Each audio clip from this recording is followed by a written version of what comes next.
look first to our Father, to our Dad on this earth, because He's the man in our life. We want to know that we are His delight. And then we want to learn from Him that we do have what it takes to be a man. We need to hear that from Him. But what if your father is not a factor in your life, as is the case with many men?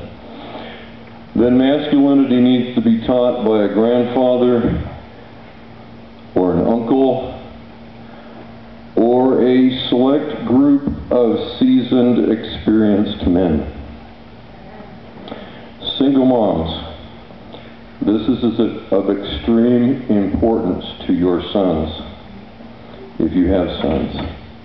You can try your best, but you can never replace the need for a masculine teacher, a male role model in your son's life. What is amazing is that if you look back at the story of Jesus, even Jesus needed this. Go to Mark 1, verse 11. Right before He goes into the wilderness to start His ministry, Jesus is baptized in the Jordan River by His cousin John. And Jesus comes up out of the water, and the Father speaks from heaven. It's one of the few times that God the Father ever breaks protocol and speaks so that everyone present can hear His voice. And what does He say? This is my delight. This is my Son. Jesus, I am so proud of you. You have what it takes. This is my beloved Son. And I am well pleased with Him. Jesus, you are the real deal. I'm so proud of you, and you are a man. And Jesus really needs that, because He is about to launch into the most difficult mission any man has ever faced: the redemption of the world. And He needs that validation from His Father. If Jesus needed that affirmation, how much more do we need it from our fathers? We need it as men. Boys need it, and men still need it. Our whole life is the search for that validation as men.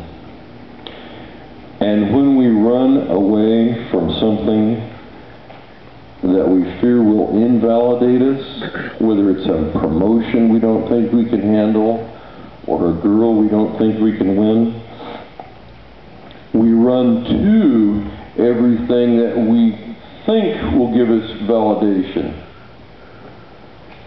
Another girl, or a job, or making money, or being the athlete, or being a brainiac. You fill in the blank. And you can just go on and on. That's the whole story of our lives, the core search for validation as men. I was afraid because I was naked, so I hid. I didn't think I had what it takes to be a man. You were born into a world at war. You were not born into the perfection of the Garden of Eden like Adam and Eve were. Nobody gets out of this place without wounds. And it's not just one wound. We take lots of wounds throughout this life. This is why Jesus says, I have come to heal the brokenhearted. His offer is for all mankind, men and women, boys and girls. So we must all be brokenhearted. And the brokenheartedness has happened somewhere along our journey. King David says in Psalm 109, have mercy on me, Lord. and deal well with me according to your love, for I am poor and needy, and my heart is wounded within me. This is David, a king and a warrior. I mean, this guy has been in so many close combat situations and been victorious in all of them. And yet this man's man, king of his nation, is saying, yeah, but on the inside it's a different story. It always is. The real story of any man's life is not all the outside details like, where were you born? Where did you grow up? Where did you go to school? What do you do for a living? The real story is what happened to your heart in this life, and how were those core questions answered? Were you your Father's delight? Did you know it? And if he answered your question, how did he do it?